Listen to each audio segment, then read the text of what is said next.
What on earth happened at Goodison Park at the weekend? Obviously, it's their farewell season there. It could be a few farewells, really. Farewell to the Premier League, farewell to Sean Dyche, because it's not going No. well, is it? Dave, what on earth happened here? Because an hour in, they were looking excellent. They played really, really well. They were 2-0 up, commanding lead.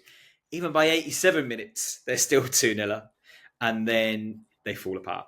I mean, at the end of the game, I think the commentator was saying it's, one of the biggest sort of turnarounds in Premier League history. And I was just thinking, it was very dramatic, I think. Yeah. But I think of how Everton have been playing of late, is it really that surprising? Yeah, do you know what? You're right. And actually watching it as well, it felt so inevitable that it almost didn't feel exciting as a neutral, because you were like, well, yeah, it's obviously going to happen. As soon as they got the first, you knew they were getting at least a point. And when they had that time left after Lewis Cook's goal, I mean, they could have scored 3 after Lewis Cook's goal. Pickford made 2 good saves and denied them winning it earlier. So Everton was so open in that last 5 minutes. Why? What happened? I think they're missing Branthwaite for one. I don't think those 2 goals probably happen with him, or one of them at least doesn't, because there's no way that those 2 crosses should be coming that far across your box and not getting intercepted. The first one in particular. It was a great ball by Tara, to be fair, but I just think it's surprising from a Sean Dyche team as well, because normally they deal with those sort of situations. Yeah. But they were all over the place. If you look at the positions of some of the defenders, in the fullbacks all over the place as well. Yeah, it's just I'd hate to have been in that changing room after the game, because... Do you know what? I was thinking this, but what do you say? If you're Sean Dyche, I honestly think I'd go in there and go, I can't talk about this right now. We'll have to talk on Monday. Because in that moment where it's happened so quickly at the end, what can you say that's productive there? Because he came out in the press conference and fully blamed the players, which he doesn't normally do, to be fair to him. But he was angry. You could see that. And I can see why. The organisation was terrible. I think the wingers for Bournemouth were allowed so much space to get the ball into the box. Like Mikalenko's halfway up the pitch. Idrissa Gana Gay is kind of leaving gaps in midfield. Ira Boonham, who actually I thought had a good game for most of it, tired really quickly. And Tarkowski, Keane and Coleman.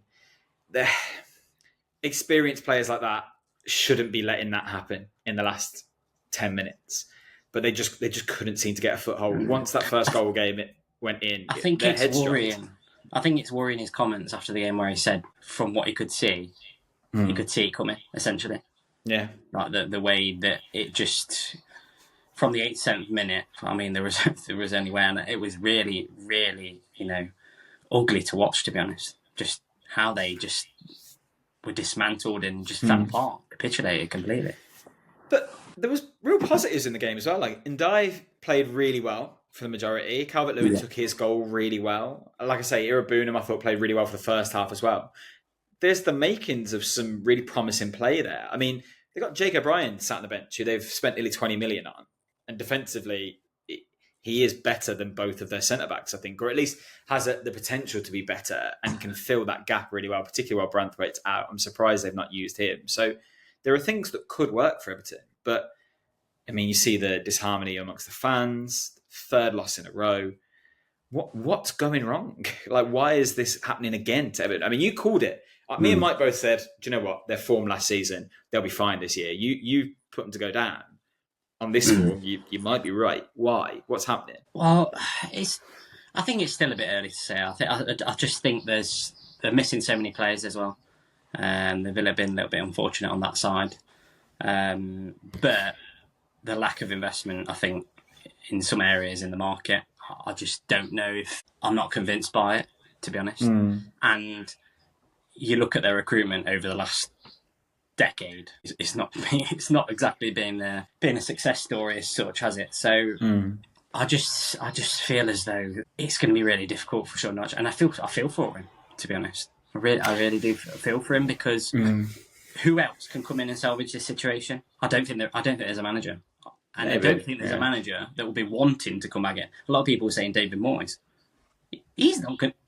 Is he really going to be crazy enough to come back in? I think he would. To that club where he's almost got hero status, sort of the dedication and everything he's given to that club. and want to pull them out of this situation. I just think it's such a risk. I think he backs himself to do it, though. I wouldn't be surprised to see that change happen quite soon, actually. And I think Dyche might be better off with it because you don't want to get to a point where your reputation is starting to be damaged by it. And I think thus far, there's been such a circus around Everton that that's where the attention goes. And actually, Dyche got them to a really secure position last year, despite the points deduction. And if he can't do that this year, then maybe he comes under more question rather than the club. So it might be the right time for all parties if he kind of went, I've kept you up this long, now I'm looking for my next challenge. It wouldn't surprise me to see that kind of happen quite soon. But